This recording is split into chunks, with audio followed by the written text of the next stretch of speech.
নমস্কার বন্ধুরা, life easy আমিতে আপনাদের সবাইকে স্বাগত জানাই। আজ আমি আপনাদের সাথে শেয়ার করব কাঁচা মিঠা আমের আমসত্ত্ব। তো কিভাবে বানাচ্ছি সেটা দেখতে হলে পুরো ভিডিওটি দেখতে হবে, আর আমার চ্যানেলে নতুন হয়ে থাকলে চ্যানেলটি সাবস্ক্রাইব করার অনুরোধ রইল। কাঁচা মিঠা আমের আমসত্ত্ব বানানোর জন্য আমি এখানে 4টে আম নিয়েছি।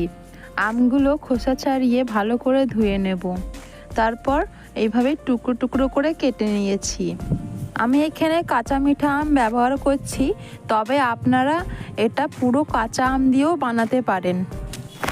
এবার আমি একটা কড়াই গ্যাসের ওপর বসিয়েছি। কড়াইয়ের মধ্যে টুকরো করে রাখা আম দিয়ে দিয়েছি। এবার এখানে দিয়ে দেব পরিমাণ মতো জল। এখানে জলের পরিমাণটা খুব বেশি অথবা খুব কম দেব না, পরিমাণ মতো জল এখানে দিয়ে দেবো। এবার আমগুলো সেদ্ধ করে নিতে হবে, তাতে চাপ দিলেই আমগুলো গলে যায়, এরকমভাবে সেদ্ধ করে নিতে হবে। তো আমার সিদ্ধ করা হয়ে গেছে। এবার এইটা আমি নামিয়ে নেব। নামিয়ে নেওয়ার পর এরকম একটা ছাঁকনি দিয়ে আমগুলো ছেঁকে নেব। তো দেখুন, আমি একটা ছাঁকনির সাহায্যে আমগুলো এইভাবে ছেঁকে নিচ্ছি। এতে করে আমের মধ্যে যে দানা অংশগুলো থাকবে সেগুলো বেরিয়ে যাবে। আমি এখানে সব আম ছেঁকে নিয়েছি। দেখুন, এর মধ্যে আর কোনো দানা অংশ নেই। এবার আমসত্ত্ব তৈরি করার জন্য গ্যাসের ওপরে একটা কড়াই বসিয়েছি। কড়াইয়ের মধ্যে আমি এই আমের পিউরিটা পুরোটা ঢেলে দিয়েছি। আমের পিউরিটা দেওয়ার পর অনবরত নাড়াচাড়া করতে হবে, যাতে করে নিচে না লেগে যায়। এটা যদি নিচে লেগে যায় আর পুড়ে যায়, তবে আমসত্ত্বটা খেতে কিন্তু ভালো লাগবে না, আমসত্ত্ব তেতো হয়ে যাবে। তাই এটা অনবরত নাড়তে থাকতে হবে। এবার এখানে আমি চিনি অ্যাড করে দেবো। আমি এখানে হাফ কাপের চেয়ে একটু কম চিনি নিয়েছি। যেহেতু এটা কাঁচা মিঠা আম, তাই চিনির পরিমাণটা আমি কম নিয়েছি। এটা যদি পুরো কাঁচা আম দিয়ে তৈরি করেন, সেক্ষেত্রে চিনির পরিমাণটা কিন্তু একটু বেশি লাগবে। এবার এখানে দিয়ে দিলাম 1 চামচ নুন, আর দিয়ে দেব হাফ চামচের মতো বিট নুন। এবার এখানে দিয়ে দেবো গোলমরিচের গুঁড়ো। আমি এখানে হাফ চামচের মতো গোলমরিচ দিয়েছি। সমস্ত উপকরণ দেওয়া হয়ে গেছে। এবার এটা আমি নেড়ে চেড়ে ভালো করে মিশিয়ে নেব। তারপর এটা আমি ফুটিয়ে নেব। ফুটিয়ে নেওয়ার পর আরও 2-3 মিনিট রান্না করে নেব, যাতে করে এটা একটু ঘন হয়ে যায়।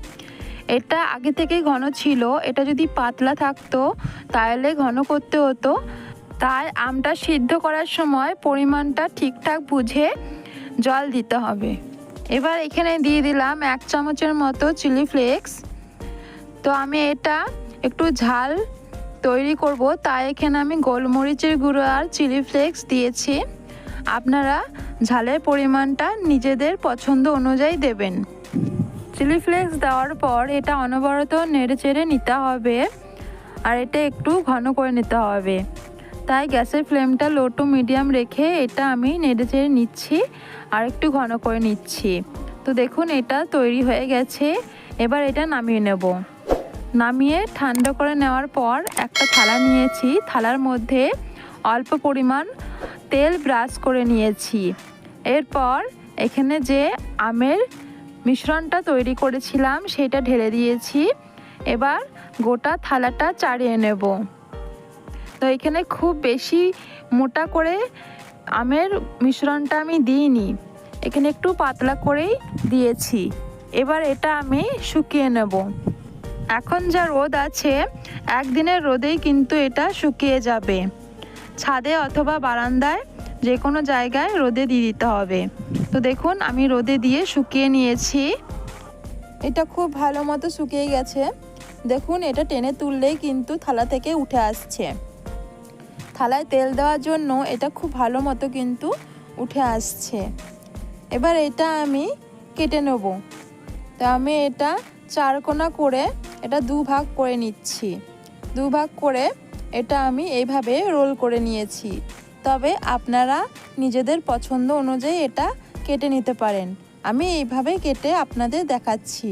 তো দেখুন, এগুলো দেখতে কতটা সুন্দর হয়েছে, খেতেও কিন্তু এটা টক মিষ্টি ঝাল হয়। আর বন্ধুরা, আমি এখানে কোনো ফুড কালার ব্যবহার করিনি। আপনারা চাইলে এখানে সবুজ রঙের ফুড কালার ব্যবহার করতে পারেন, সেক্ষেত্রে কালারটা এরকম আসবে না, সবুজ থাকবে। তবে আমার পার্সোনালি এই কালারটা খুব ভালো লেগেছে, তাই আমি সবুজ রঙের ফুড কালার দিইনি। আপনারা যদি ফুড কালার দিতে চান, সেক্ষেত্রে যখন কড়াইয়ে আমের পিউরিটা ঢালবেন তখনই ফুড কালারটা দিতে হবে। তো বন্ধুরা, এই ছিল আজকের রেসিপি। আজকের রেসিপিটা কেমন লাগলো অবশ্যই আপনারা কমেন্ট করে জানাবেন। আর এইভাবে আপনারাও বাড়িতে আমসত্ত্ব তৈরি করবেন, আশা করছি ভালো লাগবে। আর ভিডিওটি ভালো লেগে থাকলে লাইক অ্যান্ড সাবস্ক্রাইব করে দিয়ে পাশে থাকবেন এরকম নতুন নতুন ভিডিও পাওয়ার জন্য।